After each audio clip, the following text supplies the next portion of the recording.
12 Sports Team presents the Binghamton Coaches Show. Only on WBNG.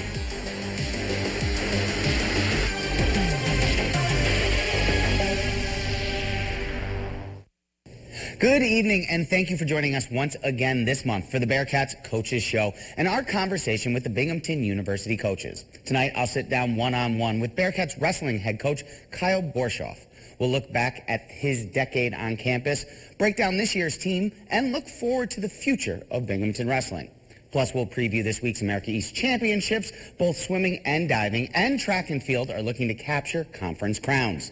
Finally, tonight, we'll have breakfast with the Bearcats. More than 36 students were recognized earlier this month for their work in the classroom and achieving a 4.0 for last fall semester. So let's get right into it and hit the mats with head coach, wrestling's Kyle Borschoff.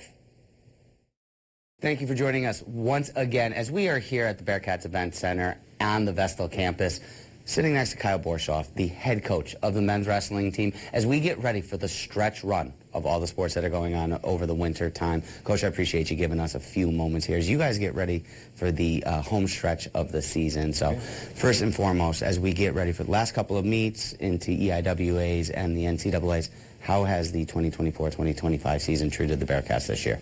Yeah, it's been great. You know, I think our team's doing a really nice job stepping up against really good competition.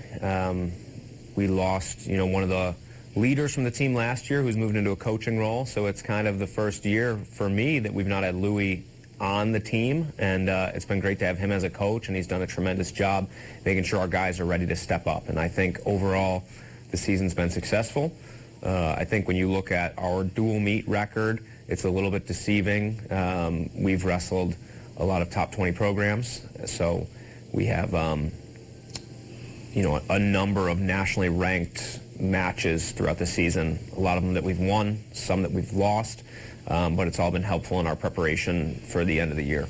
So I have a ton of follow-ups I want to get to just from that, so I don't think I have to worry about any of the questions I prepared. I can throw those right on out now. So, but we'll start with the competition. You talked about it. You went through a stretch, actually, I believe it was either December or January, where everyone you faced in that 3 meets that you guys took on were all ranked in the top 20, including the top team in the country, Penn State. Yep. Having that level of competition, how does that prepare you for the rest of the season as you get into the conference and then NCAAs? Sure. When you wrestle the best people in the country as much as you can, it makes it easier to compete at the end of the year, right? We've wrestled Penn State. We've wrestled Illinois. We've wrestled a lot of the best teams in the country, Cornell. So when we get to the end of our season, our guys aren't worried about who do we have to wrestle, are they nationally ranked? It doesn't matter. We've wrestled the best guys in the country all season long. So when we get to our championship and we have to wrestle a guy with a number next to his name, it's not something that's new to us. It's something that's familiar to us. And we're ready and we're prepared. And even in losses, I think our guys take a lot away from the way we compete, and you mentioned the 3 dual meets where we wrestled nationally ranked teams back to back to back. And the reality of that is that we lost those dual meets, but with Missouri, for instance, we split the dual meet 5-5, right? We won 5 matches, they won 5 matches. They were able to score a few more bonus points than we did, so they won the dual. But our guys took a lot of confidence away from that. We can compete with the best teams. We can beat the best guys.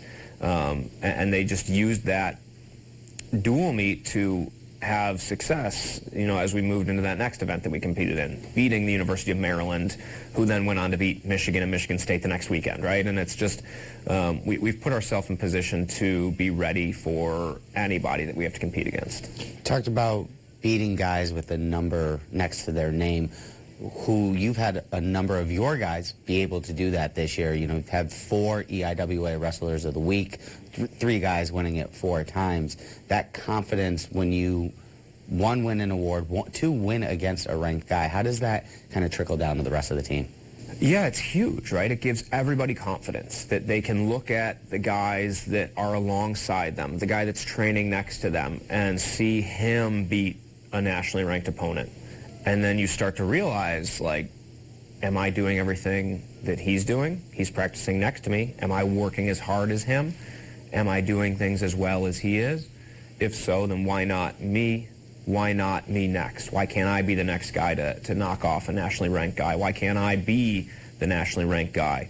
So it's huge to have the guys on the team starting to do that. And, it was right out of the gate this year with Will Ebert getting that huge win, first match of the season, over Big Ten champ from last year. And that allowed Will to start believing in himself. Winning is a skill. Just like shooting a double leg is a skill, winning is a skill.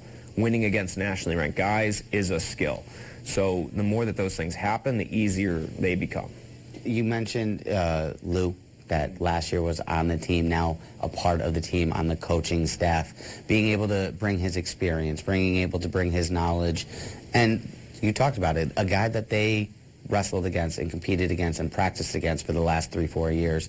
What type of advantage does that give you on the coaching staff now? It's awesome. Louis connected to the guys on the team. He has a good pulse for how the team's feeling, what's going on within the team. As a young coach, it just naturally occurs that way. And Louis done a great job transitioning from athlete to coach.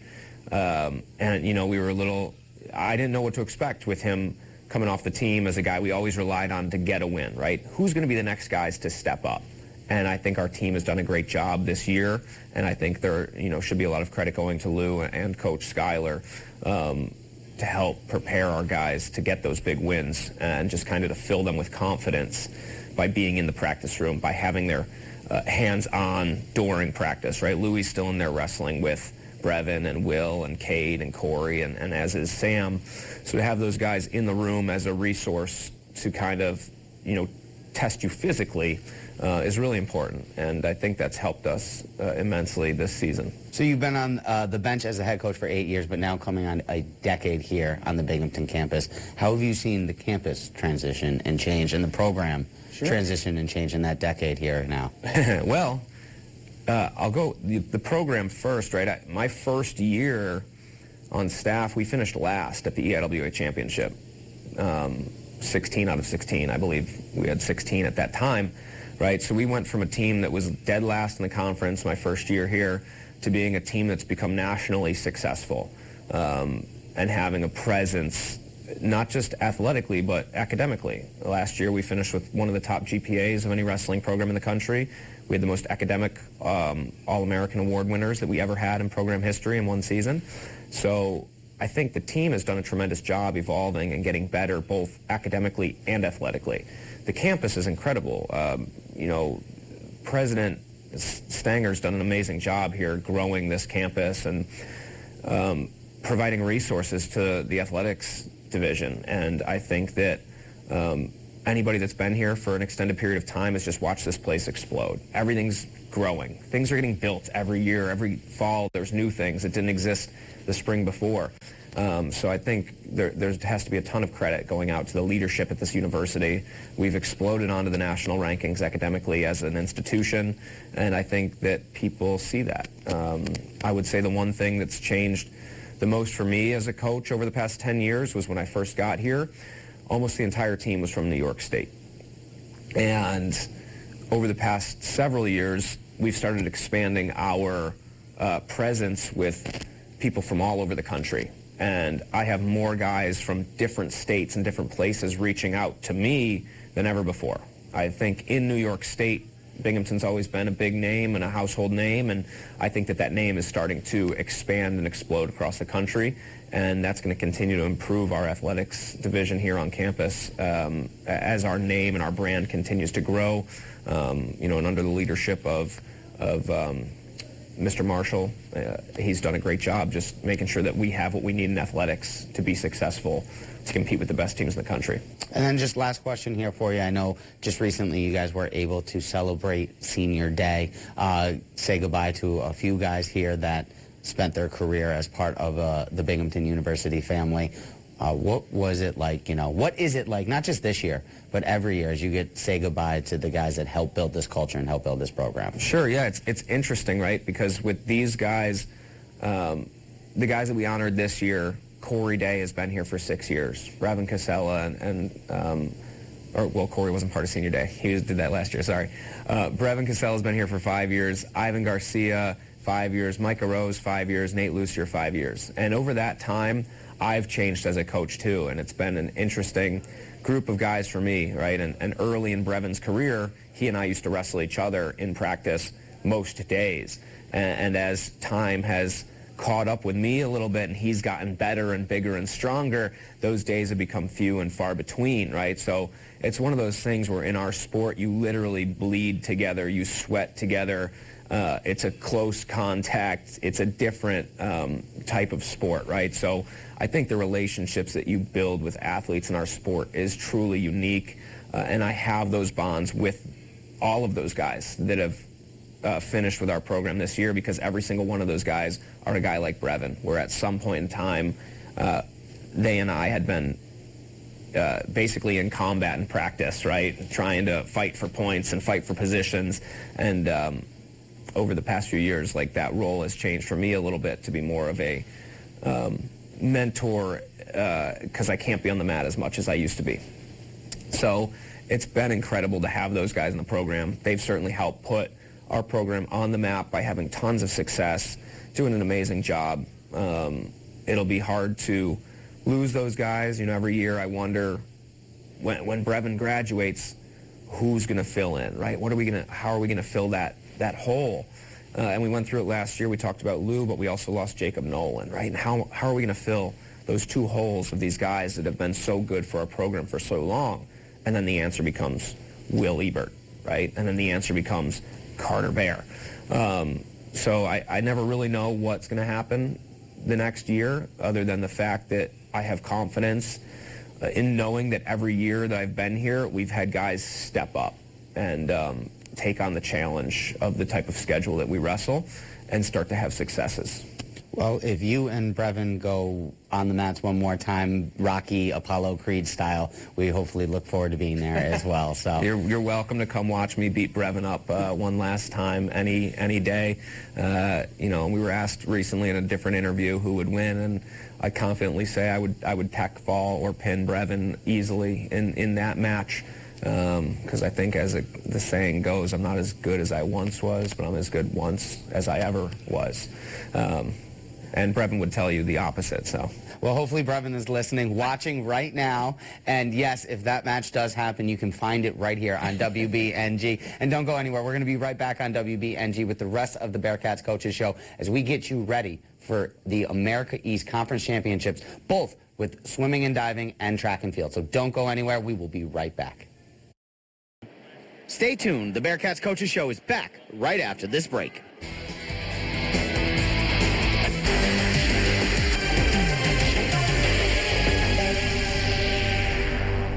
Bearcats men's swimming and diving is looking to defend their title after last season's record-setting performance. At the same time, the women's team is not far behind in the pool and in the points and looking to lap past some of the teams ahead of them last season.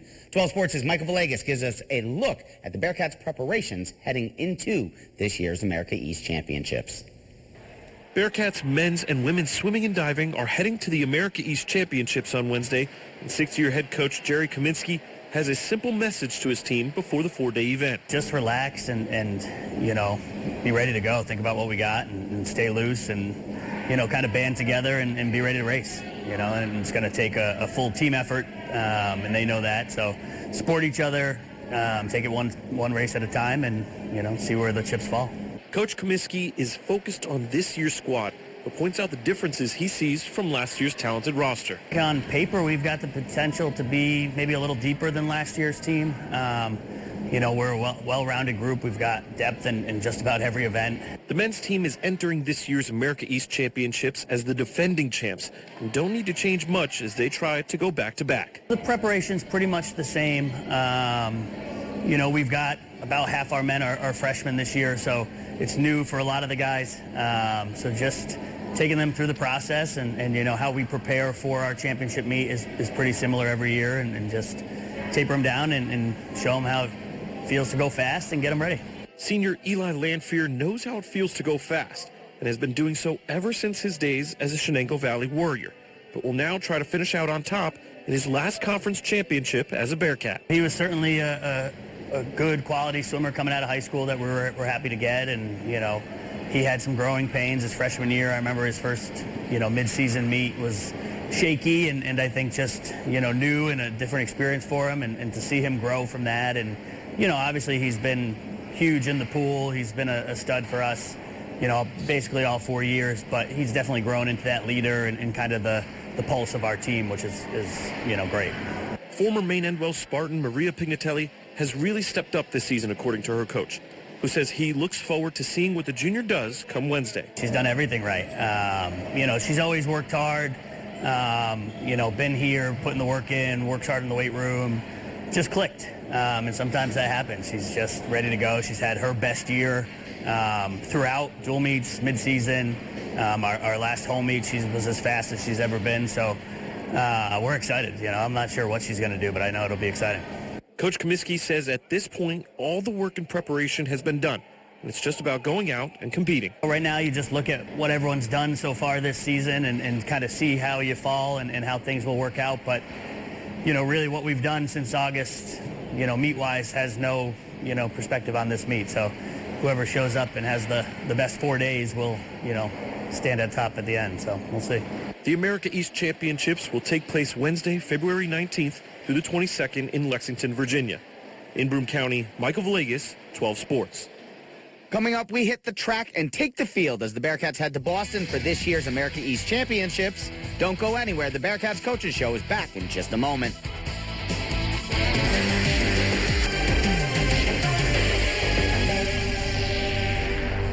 The America East Indoor Track Championships are in the starters blocks this Saturday. The Bearcats will be in Boston and looking to bring back some hardware for the first time in program history. 12 Sports' Keith Savage spoke with head coach Mike Thompson ahead of this weekend's meet and has our preview of the Indoor Track and Field Conference Championships.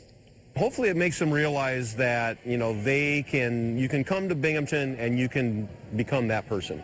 Even though Binghamton is not a Power 4 school or, a big-time athletic program, you can still become a big-time athlete at a school like Binghamton. The Bearcats have gone through 8 meets in the campaign while approaching the America East Indoor Championships on February 22nd. Mike Thompson has been the track and field head coach since 1995. The veteran chooses his group that competes in the conference event in a specific way. Every athlete is different as well, so some athletes do a little more, some a little bit less going into the conference meet. So we base it on not only the event groups, but the individuals within those groups and train them and back off accordingly. As a team, on the men's and women's side, Binghamton has finished in the top 3 in the indoor championship for the last 3 years, but has yet to come out on top. Thompson said he sees both similarities and differences in this year's squads compared to those of previous seasons. I think that we are less experienced on the women's side this season, and on the men's side, I think it's actually pretty similar to last season. Yeah, we have a lot of our best people are back from last year, so they're pretty much in the same place. The women, though, it's a very young team, so it'll depend on how the young people step out. With the Bearcats eyeing its first #1 finish in the Indoor Track Championship, Thompson says he has an eye on the teams the Cats will need to claw past to capture the championship. Albany's always good. UMass Lowell, they're always good. I think on the men's side and the women's side. I think on the women's side this year, Bryant will probably be very good. They've been right behind us in years past, and I think they'll be very tough to beat this year. Binghamton players to look out for in competitions are graduate student hurler Jenna Chain on the women's side and the men's redshirt sophomore thrower Brian Luciano. The two have brought home America East weekly honors in February. Keith Savage, 12 Sports, Broome County. We close out this month's show with Breakfast on Campus. Stay tuned as our conversations with the coaches continue after this commercial break.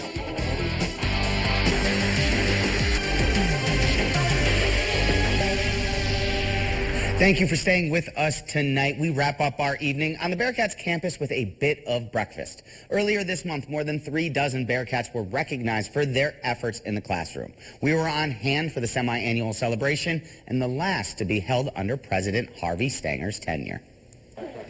37 Binghamton students hit the 4.0 mark for the fall semester. It's the 8th time in the last 10 semesters that the program as a whole has earned at least a 3.4 GPA.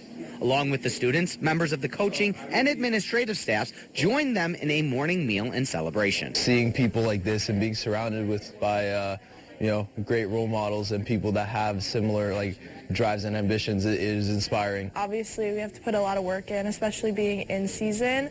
But it's just really nice to have this recognition at the end of it. The tradition was started more than a decade ago with the beginning of President Harvey Stanger's tenure. Along with the university president, also on hand for the early morning traditions, Director of Athletics, Eugene Marshall Jr. They put a lot of time in their academic success. They put a lot of time in their athletic success. And then they put over 2,300 hours in community service. So this is just showing the best of the best. And while the honors began with President Stanger, this semester's breakfast will be the last under his watch atop the campus. 4.0 at Binghamton and playing a sport seems impossible to me. So to honor them with just a breakfast and some short remarks is something I always look forward to. That is going to do it for this month's Conversations with the Coaches. We thank you for joining us once again here in February, and we look forward to you tuning in again one more time on Tuesday, March 18th for our next episode. We'll sit down with head Binghamton baseball coach Tim Sinicki and softball head coach Jess Bump as spring sports on campus are in full swing. Plus, we'll wrap up the year that was on the basketball court for both men's and women's basketball. So until then, thanks again for being a part of our show and being a part of One Binghamton.